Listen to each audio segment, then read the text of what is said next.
Hi guys, and welcome back to my channel. It's been a hot second. If you forgot who I am, how fucking dare you? First of all. Second, I'm Fox. I stream over on Twitch under the same name, which is B1H underscore Fox. I play a variety of games 4 times a week. You're welcome to come say hello at any time, baby. Today we will be discussing the Forbidden West.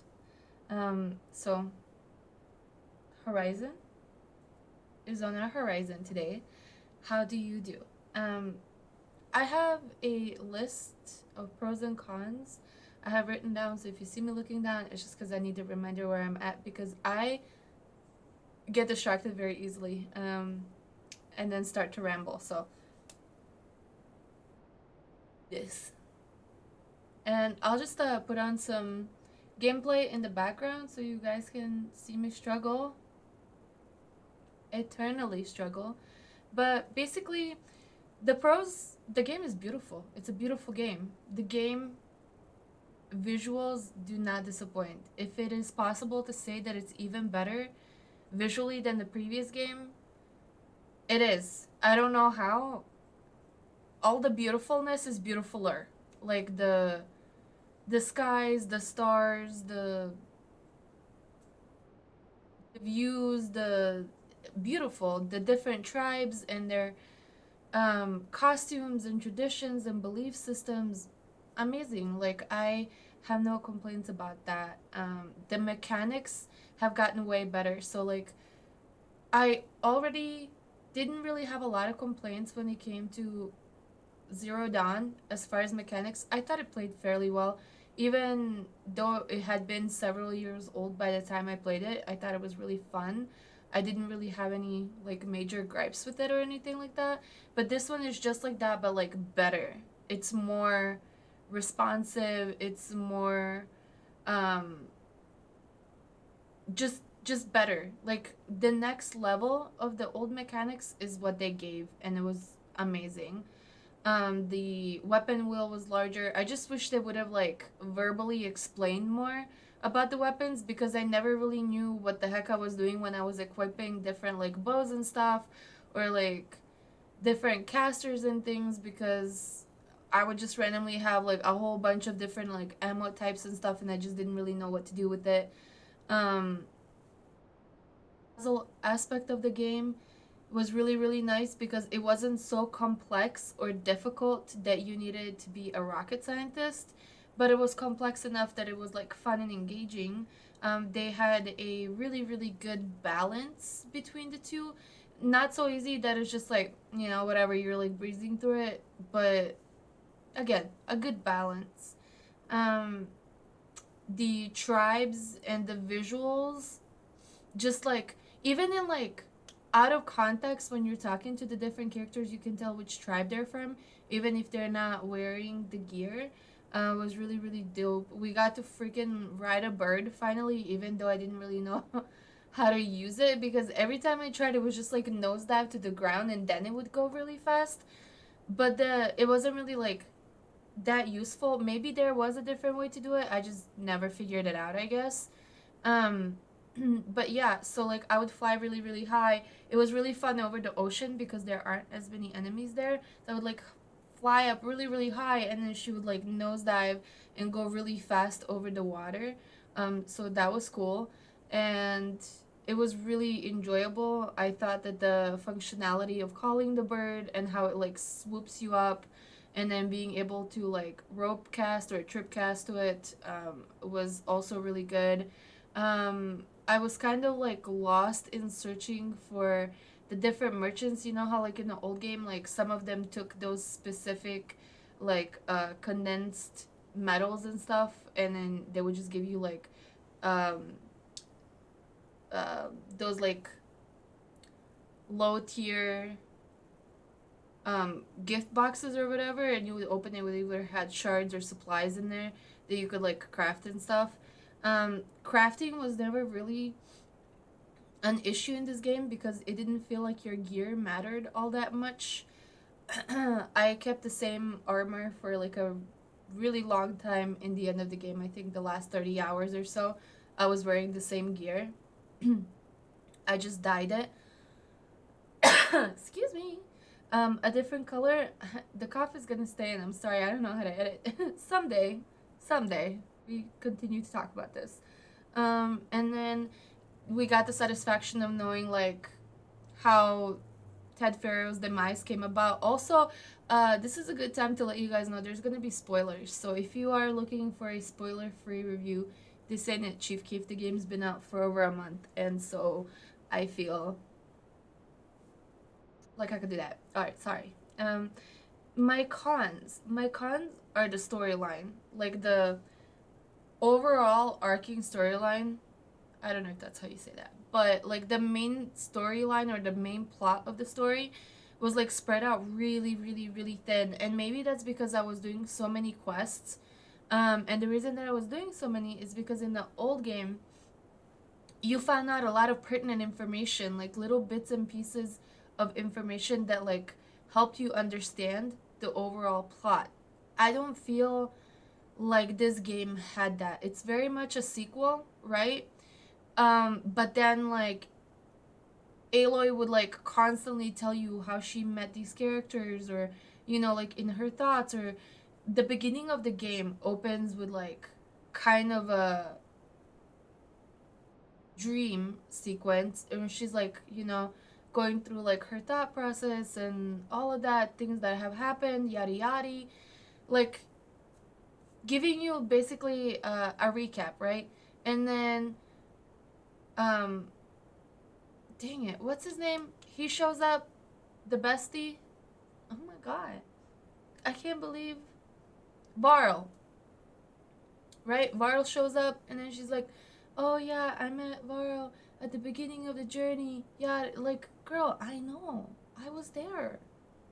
I've been there through everything. In some ways the game expects you to know a lot of like the nuances, right? And then on other things, it just keeps like bombarding you with useless information. Well, I don't know, maybe some people like are more forgetful or whatever.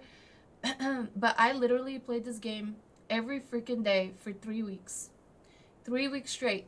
I played this game every freaking day. The I was going to finish this game and I wasn't going to play anything else because I am very like particular about controls. I can't switch between games back and forth like that, or I'm just going to be terrible at everything. So I really really focus on one game at a time until I burn out on it, and then I just need a break. And that's basically the approach that I had with this game, and maybe that's why I have the point of view that I do. But it was a little bit underwhelming on the main plot. It was a little bit underwhelming in the story that it gave about that main plot. Ted Pharaoh's death, um, mm, and then like Beta, we get that she's a clone, right? But like it doesn't explain how they got Elizabeth's DNA or any of that stuff at all. It doesn't cover like Sirius or how the Zenith terraformed out there. Nothing, like absolutely nothing. It just totally glosses over, and it's like, oh, by the way, we didn't destroy the planet. It was like this other situation that destroyed the planet, but it's really us because we made that other thing that did the thing that's doing the thing, and then it's chasing us across the universe. It's just like, what, baby, what? Like it just like she was giving so much information about characters, and then information that is needed to kind of better understand nothing. And I was like, cool. Well, never mind then. The other thing is like, the Zeniths don't really like make any sense. The skill tree didn't really make a whole lot of sense to me, like because I didn't really know what to invest in. I wish it would have like talked more. Like if you went over different things that it would like explain what it's in regards to, maybe over time that would get like really old. But when you're first playing, you kind of like need the mechanics explained that are new, that were not there. Most of this stuff is like intuitive and it was like not hard on you, like the rope caster that like pulls you, or the rope pull, or whatever it's called, that thing like came really really easy to use after a few minutes, and it was like a very seamless addition to the game. Unfortunately, everything wasn't like that. Kind of like the override and having to collect the different bits of machinery and data to be able to complete the override was counterintuitive in my opinion. I didn't really understand why it was like that. Also, the like the tripping that Aloy would do. So you would roll twice, and on the third roll, she would kind of like trip and stumble. And I just didn't feel like that was necessary. Most of the time, it wasn't a really big deal. But then, like, when you were in this fight with a bunch of different machine types and everything, those fumbles, like, really cost you a lot because there's no way to, like, recover from it outside of, like, not doing a third roll or whatever. It was very like disjointed in that sense. Some things were just so immersive and seamless that it was a like a beautiful addition, and other things didn't really make sense to me. um the gleams, not the gleams, but like those flower fungi things that you had to get the special attachment for, I didn't really get those, because you go back and you open them. Maybe you needed to open a specific one to find something that was useful for anything, but it was just really like resources which weren't that necessary, considering this game, in this game you're never really struggling for shards, you're never really struggling to upgrade, you're never really struggling to craft anything, or at least I didn't. I don't know, maybe I'm a hoarder and I collect everything, probably. But yeah, I just felt like those flower gleams were unnecessary because it just gave you like low to mid tier resources that you already had an abundance of. So I didn't bother going back and opening them all because I just figured they were all more or less useless. Um, it didn't really resonate with me. The overall story is, anyone who survived is just garbage. And I really, really wanted for Tilda to be better than that. I really wanted her to be the redeeming quality, or the guy who did the Vegas thing was gonna be the redeeming quality for the Zeniths, but he was already dead.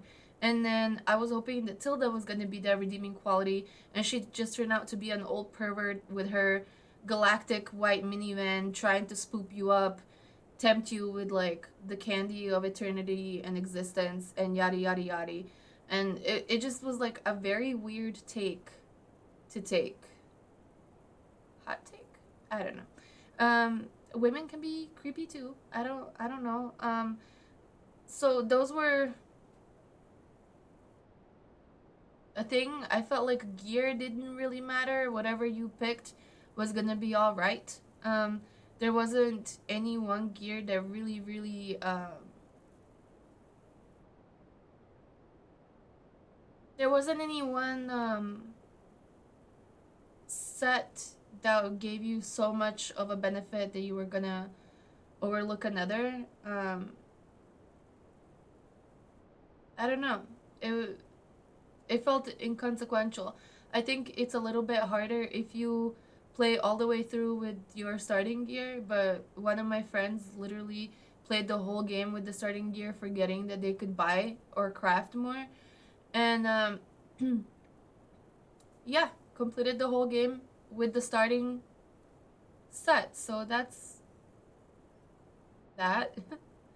And like the repetition of the story just being constantly proven that like everyone who survived the old world was like garbage with no redeeming qualities got really boring after a while. Like, yeah, the world brings out the worst out of, or the end of the world would probably bring out the worst out of people, but like that's all they had. And then even after like hundreds or 1,000 years out in the world with a whole new opportunity, like they never changed, they never grew, they never learned anything, they never progressed. There's no character progression at all, and it just felt like very pointless. Like we just keep telling the stories of these people that just make no sense.